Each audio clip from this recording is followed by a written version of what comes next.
Alright guys, before I jump into this tutorial, I wanted to do something a little bit fun real quick. I think I have 2 spins. Hopefully this will load. Yeah, I have 2 spins, so why not start off this video with 2 spins on the roulette. Let's see what we get, or what I get. Whoa, 100, nice. That pretty much paid for itself.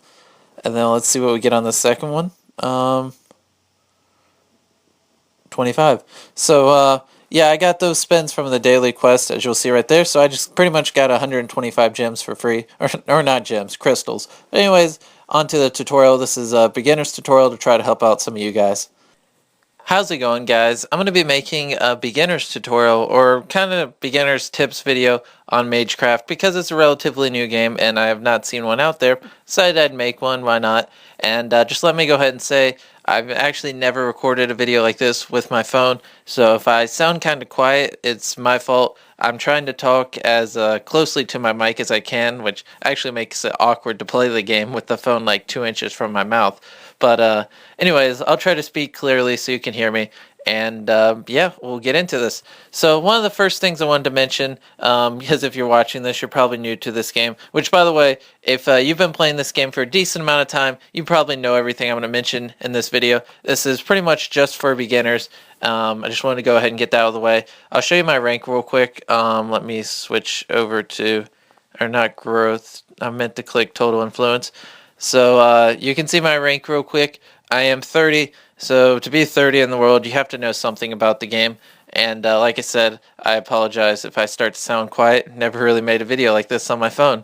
So let me open up my notes. I have that on my iPod Touch over here. Well, the first things I wanted to mention is, see how in the top left my food is red? It's because I'm not producing enough food per an hour, and that's because I did not build enough farms. And when you first start the game, you're going to want to build 2 quarries. You're going to want to build 2 of every resource because that's just natural instinct to, make each resource buildings along the outside, these things out here, to build them evenly. You actually want to build all farms and barracks and then 1 of everything else.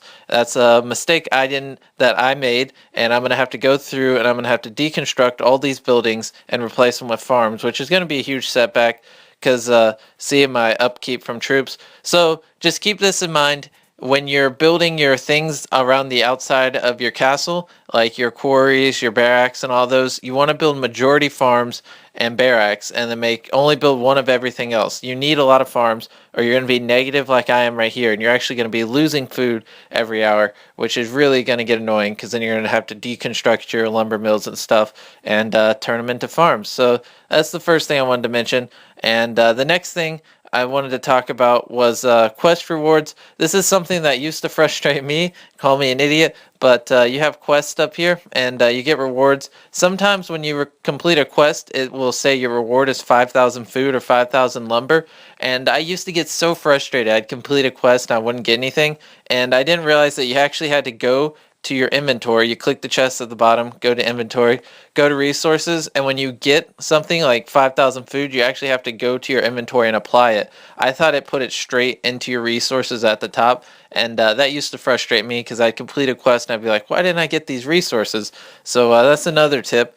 And then another question I see a lot in global chat is, how do I move my base? Now let me see if I can find it. See this little thing right here? I'm going to zoom in on it for you. This is how you move your base. Find one of these on the map, click on it, click move, and it costs the resettlement item, which is really expensive. So be really careful where you move. Make sure you like it. You get 1 free, and then after that you have to pay for it, and they're really expensive, like I said. But if you want to move, you click on these little holes in the ground. I see that question all the time in chat, so I felt like I should go ahead and cover that in this tutorial. Let me check my notes. Let's see how to move. Oh, another thing I guess I should mention, or that I wanted to mention, let me go back into my base, is that every time you upgrade your buildings for your troops, like your Dungeons of Souls, or like this is for golems. Every time you upgrade it, see how the costs go up? Oh, sorry if I'm sounding quiet.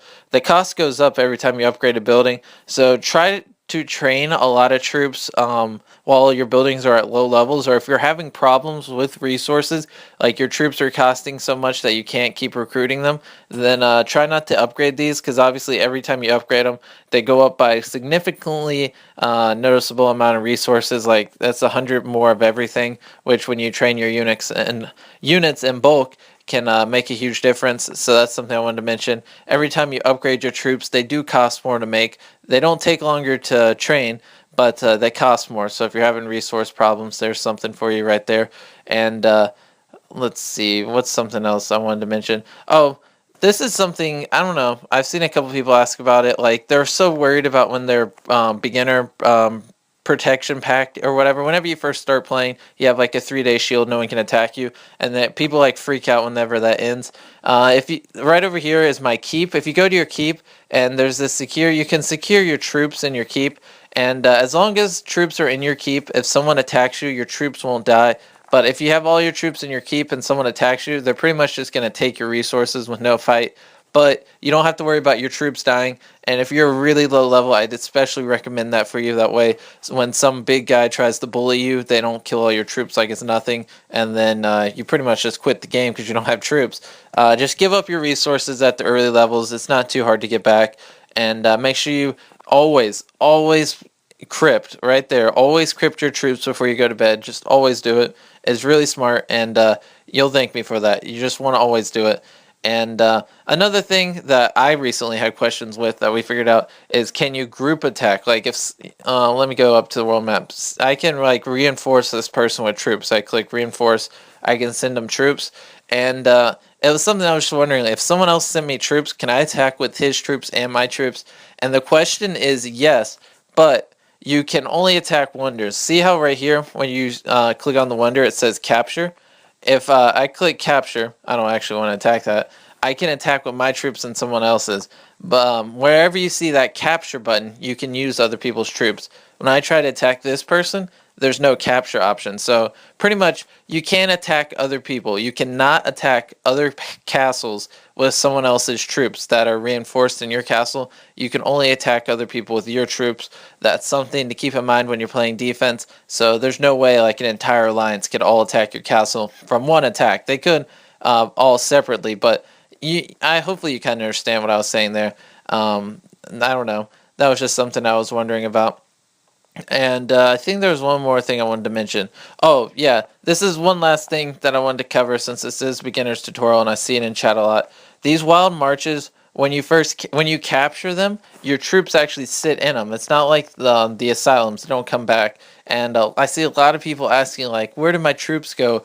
And when you capture these, let me go to here, go in my base and try to go to one that I actually own. We'll go to this one right here. Believe this should take us to it. So see how I own it? You actually have to click on it. I don't have any troops in it, but you have to recall your troops out of it. I see all the time people are like, I don't know where my troops went, and then like 5 minutes later someone points out to them that they're probably in one of these places, like a hunting ground that they took, and they don't realize that you actually have to recall your troops out of them. They're not like asylums where the troops come back. Now that's really basic, but I thought I might as well just cover that in this tutorial. And I think that was pretty much everything I went over, or I wanted to go over in this.